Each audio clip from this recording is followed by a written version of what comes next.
Hey soulmates, welcome back again to my channel Ria and K. And if this is your first time and you haven't subscribed, please tap on the subscribe button, turn on your notifications so you don't miss a thing. This is the dress I'll be teaching you today, so please stay with us to the end of the video.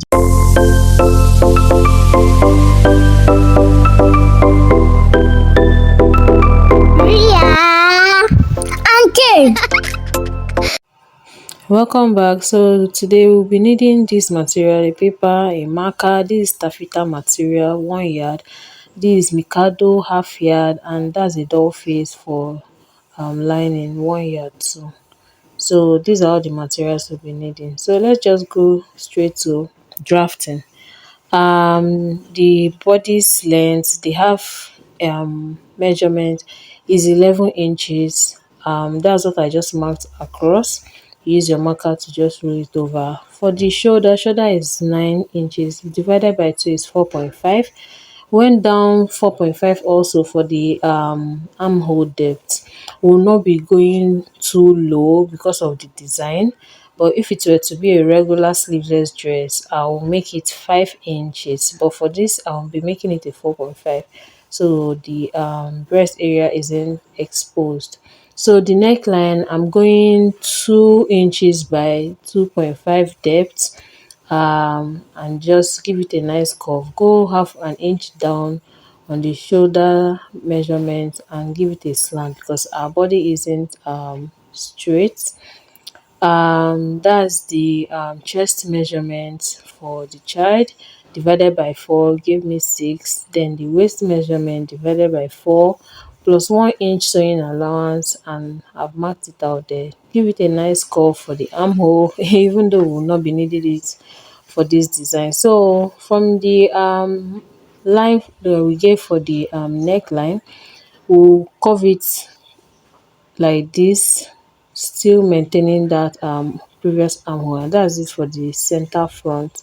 We will not be cutting off the shoulder parts yet because I'll be measuring the neckline in order to get the collar piece for this design. So let's jot out center back. So I've given this 1 inch sewing allowance for the zipper, and I'll be going 1 inch above for the back part, and just give it a nice curve like this and cut it out. Every other thing is pretty much the same, and I'll still be cutting the shoulder out here before I finally remove it to get the design, the alternate design that I'll be sewing. So here for the back, we're not going down from the shoulder. We'll just curve it from the that shoulder point, the neckline point, to the armhole, and that's it. Before we cut out, I measured this neckline measurement for the collar so there's no mistake. Come down by 3 inches for the back. You can do it, you can go down by 4 or 4.5 if you want it that exposed, but this customer doesn't want the back too exposed for her child, so I just went down by 3. And watch closely what I'm doing here. I'm creating a design for the back part, so number it 1 and 2, and the center is rough. You have to cut it out. Just keep watching, you see how I do it. The next thing, you transfer the pattern to your fabric. I iron the fabric out to get a neat look because this fabric can be very funny. And I've cut out this center front pattern on my fabric, and now it's time for my center back. Yeah, I'm cutting this out now. The center part is going off. We just need that place labeled 1 and 2. And when cutting out, I'll be giving half-inch allowance around these places to be able to stitch it up so it doesn't get too narrow when I stitch up. You see, just watch closely and you see what I'm doing. See how I added half-inch to this part. The neck, upper neck part, you're not adding anything. So here, this side too, add half-inch allowance too for stitching it up. And as you can see, the center part is gone. Half-inch here too, then you just cut out. Every other thing is the same. That's what I'm doing here. So our front part and our back part in the main fabric is ready. The next thing is to do the same thing on your lining. So I'm using this taffeta material because I wouldn't want to use a doll face to make it too heavy. So cut everything out, the same thing on your lining. So let's go skirt part of this dress now. And here you fold unbiased, as you can see, like a 180-degree flare. Just roughly put your tape and find out where you get your waist circumference divided by 2. Then you measure it from the tip round. Then this is me trying to check if I'm actually correct. So I've gotten the waist measurement plus 1 inch on both sides for the zip, and that's it. So I'm gonna head to join the bodies by the sides and also did the same for the lining.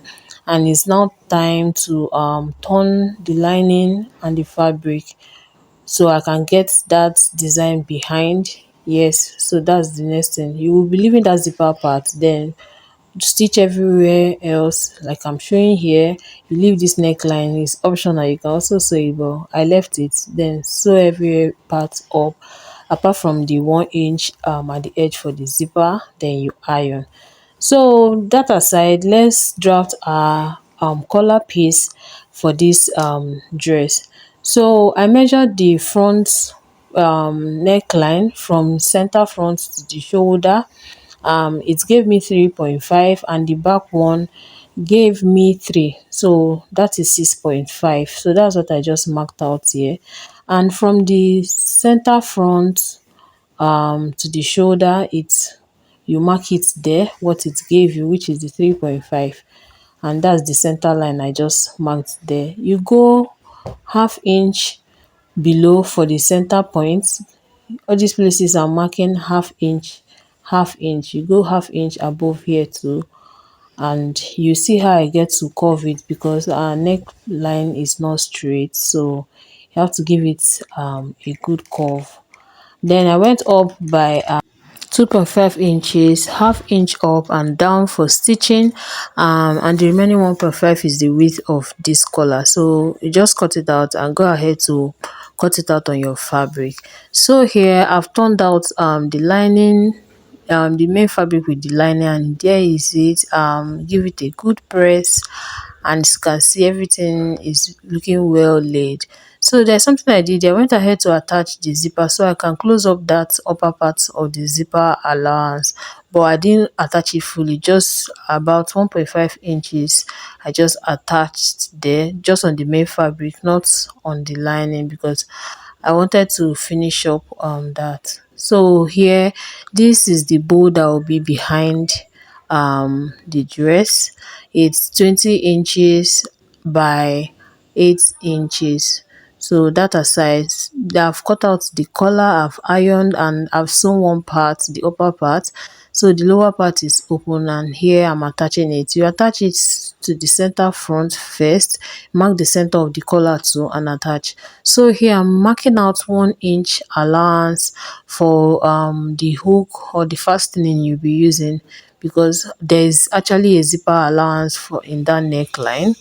So that's the 1 inch I'm marking out before you attach that tip of the 1 inch to the first let's call it strap. Yes, strap behind. And that's what I'm doing here. After the first strap, you attach the second one and you fasten it. You do the same thing for the other side too, which I mark out the 1 inch. So I've done that and I've attached my collar neatly, and this is it. The top part is ready. So the next thing is to focus on the bottom part, and that's what we'll be doing now. So this is the bow. I just decided to make the bow now. You can actually do it later, but I've made the bow now that will be behind and it will be fastened. Here is the organza that I cut. I cut it 8.5 inches and then folded it and wove it.